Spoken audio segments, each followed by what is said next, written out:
سید معز الدین اشرفی صاحب کا ولولہ انگیز بیان بھی آپ نے سماعت فرمایا۔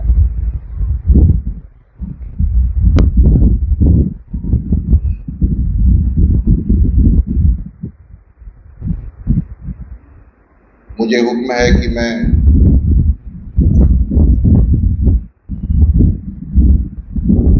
حضور تارک السلطنت حضرت سیدنا مخدوم اشرف جہانگیر سمنانی چوچوی رضی اللہ تعالی عنہ وارضاہ عنا کے بارے میں کچھ بیان کرنے کی سعادت حاصل کروں۔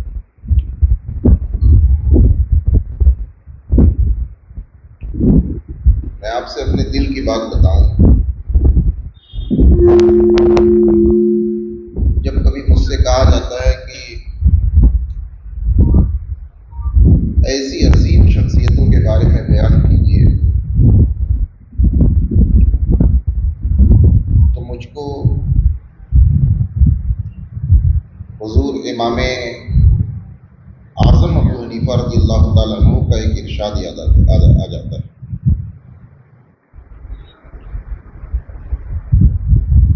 ابھی حضرت اپنی تقریروں میں بھی ذکر فرما رہے تھے، تیرا پیر کی میرا پیر، تیرا پیر بڑا کہ میرا پیر بڑا، آج کل یہ بھی بہت ہوتا ہے۔ ایسے لوگوں کے لیے بھی جو بڑوں کا قد ناپنے کے چکر میں پڑے رہتے ہیں، ایسے لوگوں کے لیے بھی سبق ہے اس میں۔ حضرت سیدنا امام اعظم ابو حنیفہ رضی اللہ تعالیٰ عنہ کے پاس ایک شخص آئے، انہوں نے کہا کہ حضور یہ بتائیے کہ امام علقمہ افضل ہیں یا امام اسود؟ جو لوگ نہیں جانتے ان کو بتا دوں، یہ دونوں حضرات تابعی فقہا اور مجتہدین میں سے ہیں، جنہوں نے صحابہ کرام سے علم حاصل کیا ہے، اور صحابہ میں بھی خلفائے راشدین کے بعد جو سب سے بڑے فقیہ ہیں حضرت سیدنا عبداللہ ابن مسعود رضی اللہ تعالیٰ عنہ، خلفائے راشدین کے بعد جو سب سے بڑے فقیہ ہیں حضرت سیدنا عبداللہ ابن مسعود رضی اللہ تعالیٰ عنہ، ان حضرات نے ان کی خدمت پاک میں رہ کر کے دین کا فقہ اور اجتہاد سیکھا ہے۔ امام اعظم ابو حنیفہ کے استاذ ہیں یہ دونوں حضرات، یعنی پردادا استاد۔ کسی نے پوچھا کہ حضور یہ بتائیں کہ امام علقمہ زیادہ عظمت والے ہیں، افضل ہیں، یا امام اسود افضل ہیں؟ تو امام اعظم ابو حنیفہ نے جو ارشاد فرمایا تھا، جواب وہ ہم سب کی آنکھیں کھولنے کے لیے کافی ہے، بلکہ جو بھی بزرگوں کے بارے میں اس طرح کی باتیں کرتے ہیں ان سب کی آنکھیں کھولنے کے لیے کافی ہیں۔ بڑا ایمان افروز جملہ امام اعظم رضی اللہ تعالیٰ عنہ نے فرمایا تھا، فرمایا جواب میں، واللہ ما نحن بأہل ان نذکرہم فکیف ان نفاضل بینہم، اللہ کی قسم ہم تو اس لائق بھی نہیں ہے کہ ان کا نام لے سکیں، تو ان میں فضیلت اور افضلیت کا کیسے ہم تعین کر سکتے ہیں؟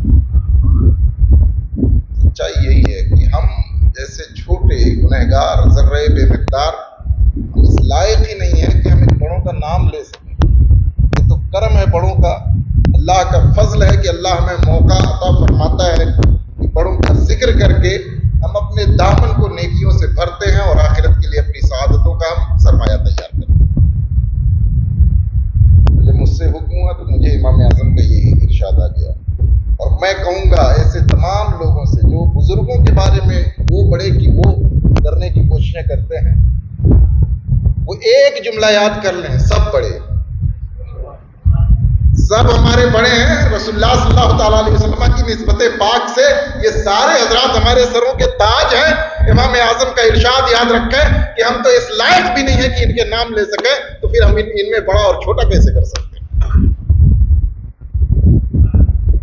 اللہ تبارک و تعالیٰ کا فضل ہے، کرم ہے کہ ہمیں اس نے ان عظیم ہستیوں کی نسبتیں عطا فرمائی، اپنے محبوب بندوں کی نسبتیں عطا فرمائی ہیں۔ یہ اس کا کرم ہے کہ ہمارے دلوں میں اللہ نے ان محبوبوں کی عقیدت اور محبت ڈال دی ہے، اور ایسی پیدا فرما دی ہے کہ مرتے دم تک یہ محبت و عقیدت کوئی نکال نہیں سکتا۔ معمولی بات ہے، ہزاروں لوگ ہیں گستاخیاں کرنے والے، ہزاروں لوگ ہیں اللہ کے ولیوں، لیکن اللہ تبارک و تعالیٰ اپنے ولیوں کے معاملے میں بڑا غیرت مند ہے۔ غیرت مند لفظ نہیں بولنا چاہیے، بڑا غیرت والا ہے. اپنے ولیوں کے گستاخوں کو اللہ تبارک و تعالیٰ دنیا میں بھی ذلت و رسوائی میں کر دیتا ہے اور آخرت کا عذاب کے بعد بھی. بڑا غیرت والا ہے. حدیث یاد آ رہی ہے، من عادى ولیا، یاد ہے کہ نہیں ہے؟ یاد ہے کہ نہیں ہے حدیث؟ یاد ہر سنی کو یاد ہونی چاہیے. ہر سنی کو یاد ہونی چاہیے. اللہ تبارک و تعالیٰ نے حدیث قدسی میں فرمایا ہے، بخاری شریف کے اندر حدیث ہے، اللہ تبارک و تعالیٰ فرماتا ہے من عادى ولیا فقد حاربته، جو میرے کسی ایک ولی سے دشمنی کرے اس سے میرا اعلان جنگ ہے. ایک ولی. امام نووی رحمۃ اللہ تعالی علیہ، امام نووی شافعی بزرگ ہیں، آج سے تقریباً 800 سال پہلے کے بزرگ ہیں. دمشق میں کے قریب ان کی آبادی جو ہے نوا، وہاں پہ ان کا مزار شریف ہے. بہت بلند رتبہ بزرگ ہیں اور اتنے پاکیزہ قلب بزرگ تھے کہ اللہ تبارک و تعالیٰ نے ان کی ہر کتاب میں برکت رکھ دی ہے. ان کی ہر کتاب میں، مسلم شریف کی شرح سے لے کر کے اربعین نووی تک، مختصر کتاب سے لے کے مفصل تک، ہر کتاب میں یہ بزرگوں نے فرمایا، ان کی ہر کتاب میں اللہ نے برکت دی. اللہ تبارک و تعالیٰ اپنے بندگان خاص کے معاملے میں بڑا غیرت والا ہے. بندگان خاص اور محبوبان بارگاہ کے جو گستاخ ہوا کرتے ہیں ان کی آخرت تک تباہ ہو جایا کرتی ہے، وہ غضب الہی کے مستحق ٹھہرتے ہیں. امام نووی لکھتے ہیں اس حدیث میں جو کہا گیا ہے ولی، یہ مت سمجھنا کہ اس سے خاص اولیاء جو عظمتوں والے ہیں وہی مراد ہیں. یہاں ایمان والے جو بندے ہیں جنہیں اللہ تبارک و تعالیٰ کے عام بندوں میں شمار کیا جاتا ہے، وہ ایمان والے بندے بھی اس میں شامل ہیں کہ اللہ تبارک و تعالیٰ کی بارگاہ میں ان کی بھی یہ عظمت ہوتی ہے کہ ان کے گستاخ کو اللہ تبارک و تعالیٰ دنیا میں ذلت و رسوا فرما دیا. بڑوں کی بارگاہوں کے معاملے میں اپنی زبان ہمیشہ، زبان ہی نہیں دل بھی ہمیشہ سنبھال کے رکھنا چاہیے. مجھ سے پیشتر ابھی حضرت نے ہمارے اس زمانے کی عظیم ہستی حضور شیخ الاسلام کے کمالات اور ان کی خدمات کا تذکرہ فرمایا، اور جب کا یہ بیان کر رہے تھے تب تو ہم لوگ بھی پیدا نہیں ہوئے تھے. ابھی مفتی صاحب نے بیان کیا کہ ہم لوگ پیدا ہی نہیں ہوئے تھے. تو حضرت کی خدمات کا دائرہ اس قدر لمبا ہے اور اس قدر وسیع ہے کہ یہ کہہ رہے تھے کہ ہم لوگوں کی پیدائش نہیں ہوئی، تو مجھ کو بات یاد آئی. یہ کہیے، انہوں نے کہا کہ حضرت کی خدمات کا دائرہ ہماری عمروں سے بھی بڑا ہے. تو مجھے خیال آیا کہ میں کہہ دوں، لقمہ دے دوں کہ آپ کی ڈبل عمر سے بھی بڑا ہے. کیونکہ حضرت شیخ الاسلام دامت ظلہ کی ایک کتاب کا نام مجھے یاد آ رہا ہے. ابھی ایک آپ سب جانتے ہوں گے ایک جماعت وہابیہ سے نکلی جماعت غیر اسلامی، جماعت اسلامی کہتے ہیں اپنے کو. اس کے جو بانی ابو العلا مودودی نے پے در پے کئی کتابیں لکھی اور اپنی گمراہ فکر مسلمانوں کے درمیان پھیلانے کی کوشش کی. گمراہ فکر مسلمانوں کے درمیان پھیلانے کی کوشش کی. اچھا، ایک تو ہوتا ہے کہ کچھ مسائل کو لے کر کے گمراہی پھیلانے کی کوشش کی جائے، فاتحہ کے سلسلے میں، میلاد کے سلسلے میں، 11ویں شریف کے سلسلے میں، ان سب جو مسائل اور موضوعات ہیں ان کے بارے میں گمراہی پھیلانے کی کوشش کی جائے. اور ایک یہ ہے کہ جو اصول اور بنیاد ہیں اسی کے بارے میں گمراہی پھیلا دی جائے. جیسے مثال کے طور پہ عبادت، کوئی بندہ خدا سنی صحیح العقیدہ اللہ کے علاوہ کسی کی عبادت نہیں کرتا. مزارات پہ حاضر ہوتا ہے، انہیں اللہ کا محبوب بندہ مان کر کے حاضر ہوتا ہے کہ ہم ان کی بارگاہ میں جائیں گے. ان کی بارگاہیں اللہ کی بارگاہ میں ہماری دعاؤں کی قبولیت کی جگہ ہے. ان کی بارگاہوں کا وسیلہ رب کی بارگاہ میں جب ہم پیش کریں گے، ان کا وسیلہ تو اللہ تبارک و تعالیٰ سے اس کے فضل سے امید ہے کہ ہماری دعا جلد قبول ہو جائے گی. اگر یہ اللہ کی بارگاہ میں ہمارے لیے دعا کر دیں گے، یہ توجہ فرما دیں گے، تو اللہ تبارک و تعالیٰ ان کی زبان مبارک سے نکلی ہوئی دعا کی لاج رکھ لے گا اور ان کی دعا ہمارے حق میں قبول ہو جائے گی اور ہماری دنیا اور آخرت کی پریشانیاں دور ہو جائیں گی. یہ سب آدمی نظریات لے کر کے مزارات اولیاء پہ جاتا ہے. لیکن اب اگر کوئی آدمی یہ کہہ دے کہ جا کے جو ہاتھ باندھ کے مزار پہ کھڑے ہو کے فاتحہ پڑھتے ہو، تو ہاتھ باندھ کے کھڑے ہونا یہ تو عبادت ہے. بالفرض کوئی غلط فہمی پھیلا دے اور گمراہ کرنے کے لیے کہتے نماز میں دیکھو ہاتھ باندھ کے کھڑے ہوتے ہو، تو کسی کے سامنے ہاتھ باندھ کے کھڑے ہونا عبادت. اگر اس طرح کی غلط فہمی پھیلا دی جائے تو ایک عام آدمی، ایک دنیاوی تعلیم یافتہ آدمی جسے دین کی تعلیمات سے کوئی غرض نہیں، اس نے پڑھا لکھا نہیں ہے، نہ دین کی معلومات کو رکھتا ہے، تو تھوڑی دیر کے لیے شیطان اس کے دل میں وسوسہ ڈال سکتا ہے یار کہ اس کا مطلب مزاروں پہ جا کر کے ہاتھ باندھ کر کے ان کے سامنے فاتحہ پڑھتے ہیں، یہ تو غیر اللہ کی عبادت ہو جائے گی. غیر اللہ کی عبادت کی وجہ سے یہ تو شرک ہو جائے گا. تو اس طریقے سے واردات کرنے کی کوششیں ہو رہی تھی. ابو العلا مودودی نے بھی قرآن کی 4 بنیادی اصطلاح کے نام سے کتاب لکھی، جس میں الہ یعنی خدا، خدا کیا ہے، خدا کسے کہتے ہیں، رب کسے کہتے ہیں، عبادت اور دین، ان 4 چیزوں کو لے کر کے اس نے گمراہی اور بدمزگی پھیلائی اپنی کتابوں کے اندر. ہمارے علماء نے جواب دیا، مگر میں آپ کو بتاؤں آج سے لگ بھگ 60 سال پہلے، کتنے سال پہلے، 60 سال پہلے، اس وقت مودودی زندہ تھا.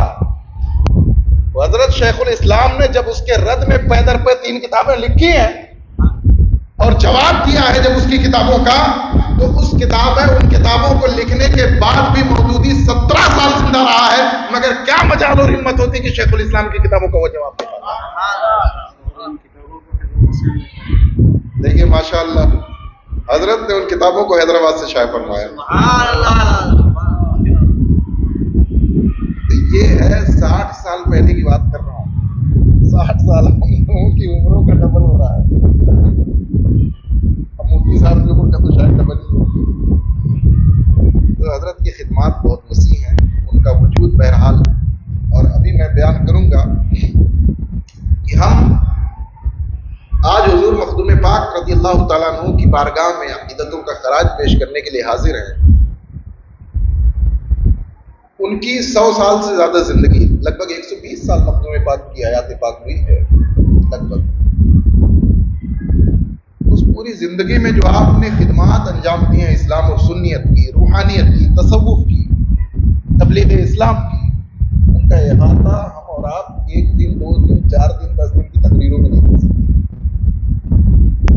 اس لیے سعادت کے طور پہ کچھ ہی چیزیں بیان کی جا سکتی ہیں اور وقت بھی اس کی اجازت نہیں دیتا. حضور مخدوم پاک کی زندگی، ان کی سیرت، ان کے کمالات، ان کی خدمات اور ان کے فضل و کمال کا چرچا کرنے کے لیے کتاب اگر لکھنی ہو تو دفتر کے دفتر درکار ہوں گے، اور بیان کرنا ہو تو مہینوں کے مہینے درکار ہوں گے، پھر بھی ان کی عظمت اور کمالات کا چرچا کرنا. یہ میں کوئی عقیدت کی زبان میں نہیں بول رہا ہوں. آدمی سوچ سکتا ہے نا کہ بھائی عقیدت ہے اس لیے مبالغہ کر کے بول رہے ہو. یہ حقیقت کی زبان، یعنی اس میں کوئی مبالغہ نہیں ہے، حقیقت ہے. یہ چرچا کرتے جائیے ان کی زندگی اور ان کے حیات پاک کا کوئی ایک پہلو لے لیجئے اور گفتگو کرتے جائیے، رات ختم ہو جائے گی، گفتگو نہیں ختم ہوگی. توحید کے سلسلے میں، رسالت کے سلسلے میں، نبوت کے سلسلے میں، اسلام، ایمان، تصوف، روحانیت، ظاہر، باطن، علم ظاہر، علم باطن، مذہب اسلام، دین اسلام، مذہب اہل سنت، جس جہت سے جائیے مخدوم پاک کی تعلیمات کو آپ ملاحظہ کیجئے، ایک جہان اور ایک سمندر نظر آئے گا. علوم کا ٹھاٹھے مارتا ہوا آپ کو سمندر نظر آئے گا. تب سمجھ میں آئے گا کہ اللہ تبارک و تعالیٰ نے مخدوم پاک کو جس صدی میں پیدا فرمایا ہے اس صدی کی تمام ضروریات سے آراستہ فرما کر کے انہیں بھیجا ہے. یہی وجہ ہے کہ وقت کے بڑے بڑے ائمہ نے فرمایا کہ 8ویں صدی میں جو اسلام کے مجددین ہوئے ہیں ان میں ایک عظیم ذات حضور مخدوم پاک رضی اللہ تعالیٰ. آپ لوگ شاید بہت کم جانتے ہوں، ابھی تو ترجمہ شائع ہو گیا اردو زبان میں ہو کر کے. بر صغیر میں بھائی ہر علاقے میں قرآن کے ترجمے کی ضرورت محسوس ہوتی ہے. ہر علاقے میں بھائی مسلمانوں کو قرآن کریم کے ترجمے دے دیے جائیں تاکہ انہیں قرآن کی تعلیمات سے براہ راست آشنائی ہو سکے، وہ جان سکے اللہ تبارک و تعالیٰ اپنے بندوں سے کیا فرما رہا ہے قرآن کریم میں. عجم کے لوگ عربی نہیں جانتے، ہم اور آپ اگر پڑھے نہ ہوتے ہم لوگ تو ہم بھی نہ جانتے۔ تو اب اگر ہمیں جاننا ہو کہ اللہ اپنے بندوں سے کیا فرما رہا ہے تو ترجمے ہی کا سہارا لینا ہوتا ہے۔ بر صغیر میں جو مشترکہ پاک و ہند و بنگلہ دیش ہے، اس پورے علاقے میں اس زمانے میں فارسی زبان ایک عوامی زبان تھی۔ فارسی زبان ایک عوامی زبان تھی، یعنی عام زبان جو پبلک کی زبان ہوا کرتی ہے عام طور سے، خاص طور سے یہ جو ہمارا نارتھ کا علاقہ ہے، مغل سلطنت تو آگے چل کے بہت وسیع ہو گئی، اس سے بھی پہلے جو سلطنتیں ہوئی ہیں دہلی کے علاقوں میں، وہاں تو بالکل عام طور سے زبان جو تھی کمیونیکیشن لینگویج آپسی بات چیت کی زبان وہ فارسی تھی، سرکاری زبان کے لیے فارسی زبان تھی۔ اب ایسے ماحول میں ضرورت تھی کہ قرآن کریم کا ترجمہ فارسی زبان میں ہو تاکہ ایک بندہ مومن اللہ کے کلام میں جان سکے کہ اللہ ہم سے کیا فرما رہا ہے، ترجمے کے ذریعے ارشادات الہی سے وہ آشنائی حاصل کر سکے۔ اس پورے خطے بر صغیر میں اگر کسی ہستی نے فارسی زبان میں سب سے پہلے قرآن کریم کا ترجمہ لکھا ہے تو وہ حضور مخدوم پاک رضی اللہ عنہ، سب سے پہلے قرآن کا ترجمہ آپ نے ضرورتوں کو محسوس فرمایا، مومن بندوں کی کیا ضرورت ہے، اور جہاں جیسی چیز کی ضرورت تھی، جس کو جیسا دیکھا، ہر آدمی یہ بھی دیکھیے کیا ہوتا ہے، ہم تقریریں کرتے ہیں تو ہمارے سامنے جو پبلک ہے، جو لوگ ہیں، ہم سب کو ایک برابر مان کے تقریریں کر رہے ہوتے ہیں، یہ نہیں کہ یہ ان کو اس چیز کی ضرورت ہے، یہ اتنا پڑھے ہوئے ہیں اور یہ ان سے زیادہ پڑھے ہوئے ہیں، یہ دینی تعلیم رکھتے ہیں وہ نہیں رکھتے ہیں، یہ ساری چیزیں ہم فرق کر کے تقریریں نہیں کرتے، ہم ایک جیسی ظاہر سی بات ہے تقریر کر رہے ہیں، جس کو سمجھ میں آئے گی ٹھیک ہے بھائی، جس کو نہیں سمجھ میں آئے گی تو کوئی بات نہیں۔ مگر آپ حیران ہوں گے کہ حضور مخدوم پاک کی سیرت زندگی جب ہم نے پڑھی تو ایک چیز ہم نے دیکھی کہ جو جس پائے کا ہے، جو جس پائے کا، بہتوں کو آپ نے خط لکھا، اپنے مکتوبات کے ذریعے بہتوں کی اصلاح فرمائی ہے، اپنے تحریروں کے ذریعے بہتوں کی علمی اصلاح فرمائی ہے، اپنی تحریروں کے ذریعے بہتوں کے عقیدے کی اصلاح فرمائی ہے، حضور مخدوم پاک نے اپنی زبان مبارک کے کلمات کے ذریعے بہتوں کے علمی پیچیدگیوں کو حل فرمایا ہے۔ اب ظاہر سی بات ہے سارے لوگ ایک جیسے نہیں ہیں کہ ایک ہی پائے سے کھڑے ہو کر کے ان سے گفتگو کی جائے۔ اگر ہم یہاں بیٹھ کر کے صرف وہ گفتگو کرنے لگے جو ہم درسگاہوں میں اپنے طلباء سے کرتے ہیں یا خلوتوں میں بیٹھ کے علماء کرام سے کیا کرتے ہیں تو آپ کو بہت ساری باتیں سمجھ میں نہیں آئیں گی۔ ہمارے مفتی صاحب، ہمارے خواجہ صاحب یہ سب تو سمجھ لیں گے کہ ہم کیا باتیں علمی کر رہے ہیں، لیکن آپ نہیں سمجھ پائیں گے۔ تو ضرورت اس بات کی ہوتی ہے کہ سامنے والے سے اس کے معیار کے حساب سے گفتگو کی جائے، اور یہ تعلیم خود رسول اللہ صلی اللہ تعالیٰ علیہ وسلم نے دی ہے، کلموا الناس علی قدر عقولہم، لوگوں سے ان کی عقلوں کے معیار کے مطابق گفتگو کرو۔ ہم نے دیکھا سیرت پاک مخدوم میں کہ جہاں جس بندے کو جس چیز کی ضرورت ہے اس کے حساب سے مخدوم پاک نے اس کو تلقین کی ہے اور اس کی اصلاح فرمائی۔ حضرت خیر الدین سدھوری، غالباً یہی نام ہے، سدھور بارہ بنکی میں ایک جگہ ہے، بارہ بنکی آپ لوگ شاید کچھ لوگ نہ جانتے ہو، لکھنؤ سے متصل ہے یہ شہر۔ لکھنؤ سے جب آپ کے چوشا شریف کی طرف نکلیں گے تو منزل تو وہی ہے نا، جب کہ چوشا شریف کی طرف نکلیں گے تو لکھنؤ سے نکلتے ہی 20-25 کلومیٹر کے بعد بارہ بنکی پڑتا ہے۔ بارہ بنکی میں ایک جگہ ہے سدھور، وہاں کے ایک بزرگ تھے، عالم دین تھے، حضور مخدوم پاک کے ہم زمانہ تھے۔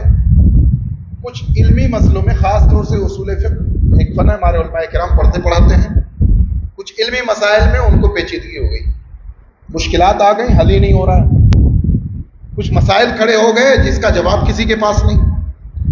اب وہ لے کر کے کئی مشائخ کے پاس گئے، کئی علماء کے پاس گئے، حل کرتے، جواب بھی ملتا تھا، ایسا نہیں ہے کہ علماء زمانہ جواب ہی نہ دے پاتے ہوں، جواب بھی ملتا تھا، مگر جو پوچھنے والے کے دل میں تھا اطمینان نہیں ہوتا تھا، جواب سن کے تشفی نہیں ہوتی تھی۔ حضور مخدوم پاک رحمۃ اللہ تعالی علیہ اودھ کے علاقے میں، اودھ کا وہ پورا علاقہ، لکھنؤ بارہ بنکی کا علاقہ، خیر آباد سیتا پور وغیرہ کا علاقہ اودھ کا علاقہ کہلاتا ہے۔ اودھ کے ایک بزرگ کے یہاں تشریف لے گئے تھے، کسی نے کہا جناب شیخ خیر الدین سدھوری سے، مخدوم پاک آئے ہوئے ہیں، اپنا مسئلہ لے کر کے جائیے اور تشفی کر لیجئے، جواب ملے گا، آپ کے دل کو تسلی ہو جائے گی، تشفی ہو جائے گی، آپ کے دل کو تشفی ہو جائے گی، جواب آپ کو تشفی بخش ملے گا. کیونکہ بات یہاں پہ رکیے گا، اصول فقہ کو علم باطن میں نہیں گنا جاتا، علم ظاہر میں گنا جاتا ہے. علم ظاہر میں گنا جاتا ہے، علم ظاہر میں اصول فقہ کو گنا جاتا ہے. آپ فقہ، اصول فقہ، علم نحو، علم صرف، عربک گرامر کے جو علوم ہیں، بلاغت کے جو علوم ہیں، جو علوم ہم مدرسوں میں پڑھتے پڑھاتے ہیں، ان کو علم ظاہر کہا جاتا ہے. اور جو صوفیہ اور اولیاء نے باطنی علوم جانے اور سکھائے ہیں، ان کو علوم باطن سے تعبیر کیا جاتا ہے، علوم باطن کہا جاتا ہے. عام طور سے جب کوئی صوفی ہوتا ہے، کوئی بزرگ ہوتا ہے، کوئی ولی ہوتا ہے، تو لوگوں کا تصور اس کے بارے میں یہی ہوتا ہے کہ یہ تو بھائی روحانیت والا علم رکھتے ہیں، یہ تو باطن کا علم رکھتے ہیں. مدرسوں کا، کتابوں کا، ظاہری علوم کا علم ان کے پاس تو نہیں ہوگا. بہت ہوگا تو ضرورت بھر ہوگا، دینی مسائل پر جانتے ہوں گے. مشکلات اور پیچیدگیاں جو درسگاہوں میں، کتابوں میں پیش آتی ہیں، اس کا حل ان کے پاس نہیں ملے گا. ہاں، روحانیت اور باطن کی مشکلات کا حل تو ان کے پاس مل سکتا ہے، مگر علوم ظاہر والی مشکلات کا حل ان کے پاس نہیں ملے گا. عام طور سے یہی تاثر لوگوں کا ہوا کرتا ہے. کسی نے کہا کہ جائیے مخدوم پاک آئے ہوئے ہیں، ان کے سامنے اپنی مشکلات رکھیے، وہ آپ کی مشکل حل فرما دیں گے، اور آپ کے سوالات کا جو جواب آپ کو نہیں مل رہا ہے، اس کا تشفی بخش جواب آپ کو حاصل ہو جائے گا. اس سے ایک بات سمجھ میں آئی کہ مشائخ زمانہ اچھی طرح سے جانتے تھے کہ یہ صرف روحانیت کے بادشاہ نہیں ہیں، اللہ تبارک و تعالیٰ نے انہیں روحانیت کا بھی بادشاہ بنایا، علوم باطن کا بھی بادشاہ بنایا ہے، اور علوم ظاہر کا بھی بادشاہ بنایا ہے. جو مشکلات اوروں کے پاس حل نہیں ہوتی ہے، وہ مشکلات علم ظاہر کی بھی وہ آ کے مخدوم پاک کی بارگاہ میں حل ہوا کرتی ہے. گئے شیخ سدوری، ابھی شیخ حضور مخدوم پاک کی خدمت میں صرف حاضر ہوئے تھے، صرف حاضر ہوئے تھے. کشف کی قوت کا اندازہ لگائیے حضور مخدوم پاک کی، کہ اللہ تبارک و تعالیٰ نے لوگوں کے باطن پہ کس قدر انہیں مطلع فرمایا تھا. آج ہم انبیاء کرام کے بارے میں جب کہتے ہیں کہ اللہ نے نبیوں کی ہاتھوں کی ہتھیلیوں کی طرح پوری روئے زمین کو کر دیا ہے، تو ایک فرقہ ایسا ہے جو ہم پہ شرک کا الزام لگاتا ہے. یہ سچے واقعات سنو، ان کی نسبت غلامی سے ان اولیاء کرام کو وہ عظمتیں حاصل ہوئی ہیں کہ وہ دلوں کے حالات میں مطلع ہو رہے ہیں، لوگوں کے سوالات میں مطلع ہو رہے ہیں. شیخ سدوری گئے حضور مخدوم پاک کی خدمت میں ابھی حاضر ہوئے، اور اندر جیسے ہی کمرے میں حاضر ہوئے، وہ مخدوم پاک گفتگو فرما رہے تھے انہی سے. اودھ کے جو بزرگ تھے جن کے پاس تشریف لے گئے تھے، گفتگو فرما رہے تھے. چہرہ ادھر کیا، توجہ فرمائی اور کہا ہاں آپ کا یہ اشکال ہے، آپ کا یہ سوال ہے، اس کا یہ جواب ہے، آپ کا یہ سوال ہے، اس کا یہ جواب ہے. جتنی مشکلات تھی، جتنی پیچیدگیاں اور جتنے سوالات تھے، مخدوم پاک نے ان سارے سوالات کو بھی انہیں بتایا اور جواب بھی بتایا. کتابوں میں لکھا ہے کہ جب مخدوم پاک نے یہ بتایا ہے تو ان کو تسلی بھی ہو گئی، تشفی بھی ہو گئی، ہاتھوں میں ہاتھ دیا اور مخدوم پاک کی غلامی اختیار کر. یہ ہوتے ہیں اللہ والے، یہ ہیں مخدوم پاک کہ اللہ نے انہیں علوم ظاہر کا بھی امام بنایا، علوم باطن کا بھی امام بنایا. 800 سال تقریباً ہو رہے ہیں، 700 سال تقریباً فیض بٹ رہا ہے، دنیا شاد کام ہو رہی ہے. علوم ظاہر کا فیض بھی اس خانوادے سے بٹ رہا ہے، علوم باطن کا فیض بھی بٹ رہا ہے. ان کی وابستگی کو، ان سے نسبت کو، ان سے غلامی کی نسبت کو ہم اپنے لیے دنیا اور آخرت کی سعادت مانتے ہیں. دنیا بھر میں سلسلہ اشرفیہ کے لوگ ہیں، دنیا بھر میں کوئی ملک بچا ہوگا، شاید نہیں بچا ہوگا. سب کا منتہا حضور مخدوم پاک کی ذات پاک، سب کا منتہا.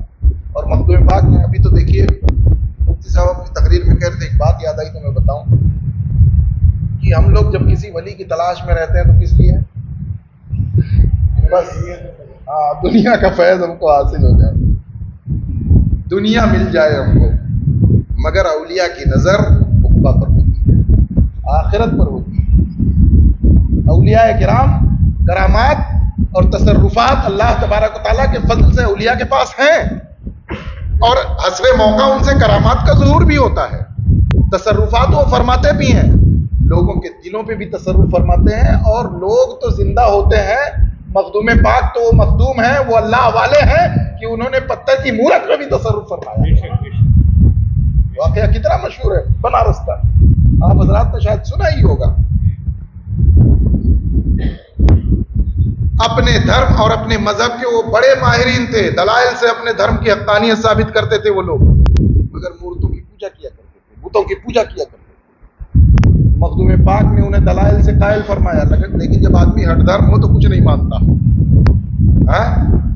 ہٹ دھرم آدمی ہو تو اس کو لاکھ دلیلیں دیتے رہو کہ ابھی رات ہے تو وہ مانے گئی. کہے گا اجالا ہے, اجالا دن میں ہوتا ہے لہذا دن ہے. اجالا ہے, اجالا دن میں ہوتا ہے لہذا دن ہے. اس طرح سے آدمی ہٹ دھرمی پہ اترا رہے گا. مخدوم پاک نے جب اسلام کی حقانیت پہ, دین کی حقانیت پہ جب دلیلیں قائم فرمائی ہیں, علمی دلیلیں, ہٹ دھرم سے نہیں تسلیم کیا. کہا یہ بتاؤ کہ جس بت کے سامنے تم نیاز مندی کے ساتھ کھڑے ہو, اگر اس بت سے میں گواہی دلوا دوں کہ تمہارا دین سچا نہیں ہے, میرا دین سچا ہے, تب تو مانو گے؟ تب تو مانو گے؟ کہا ہاں تب مانیں گے. حضور مخدوم پاک نے بت کو پکڑا, کہا تو ہی بتا کہ محمد رسول اللہ کا دین سچا ہے یا نہیں. کتاب معتبر کتابوں میں لکھا ہوا ہے کہ مخدوم پاک نے جب بت کو, بت پتھر کا تھا, انسان نہیں تھا, جب حکم دیا ہے بت سے آواز آئی لا الہ الا اللہ محمد رسول اللہ, اتنا سننا تھا. بت کے وہ پجاری جو ابھی تک دلیلوں کی زبان نہیں مان رہے تھے, حضور مخدوم پاک کا روحانی تصرف دیکھتے ہی جو وہاں حاضر تھے ان میں سے اکثر و بیشتر لوگ کلمہ پڑھ کے مسلمان ہوتے.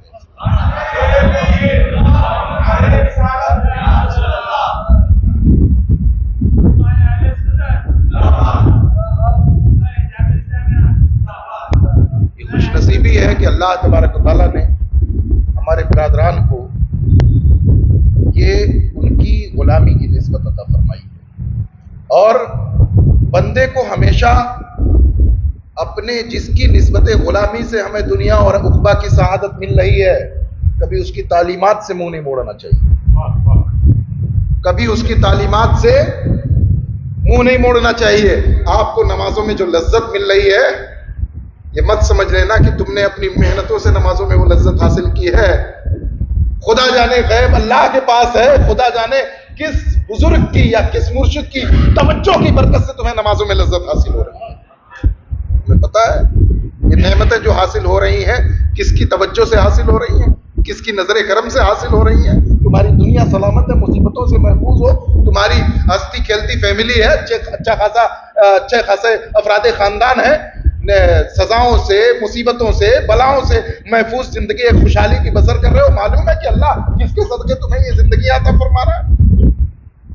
تو جس مخدوم کے صدقے, جس مرشد کے صدقے, جس محبوب کے صدقے اللہ تبارک و تعالیٰ تم پر نعمتیں فرما رہا ہے, جس کی نسبت غلامی کو تم دنیا میں بھی عزت کی ضمانت سمجھ رہے ہو اور عقبہ میں بھی سعادت کا ذریعہ مان رہے ہو, کبھی ان کی تعلیمات سے منہ مت موڑنا.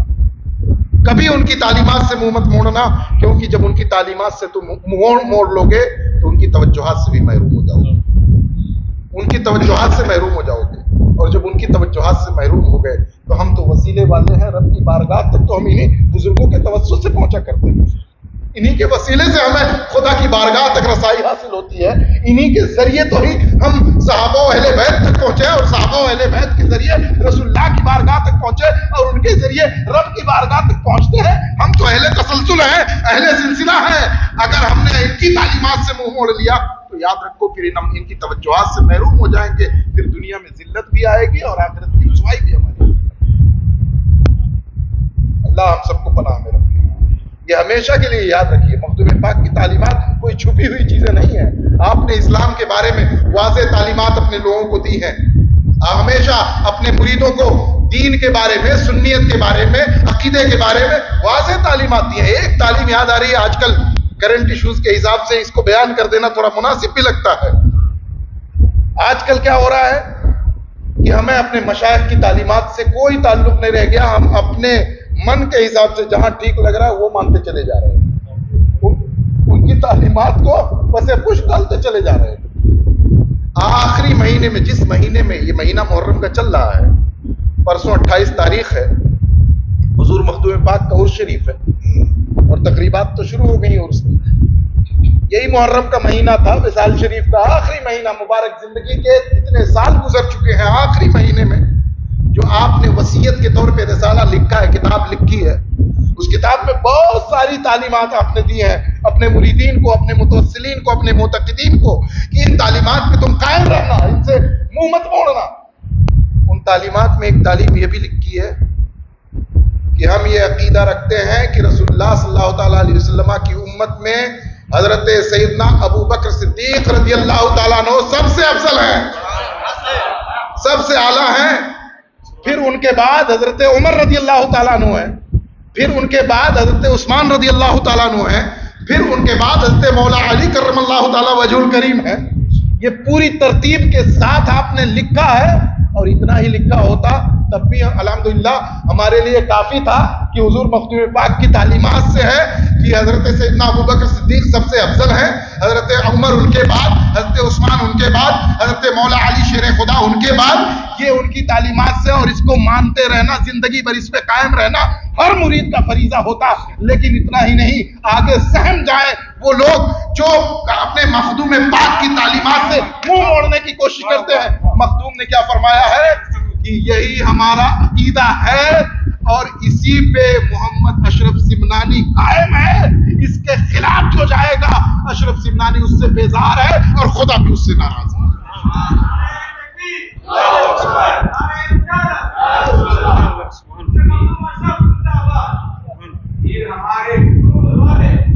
اب یہاں ایک چیز پہ آپ کی توجہ دلاؤں گا. 10 بج گیا، گفتگو اسی پہ ختم ہو جائے گی انشاءاللہ.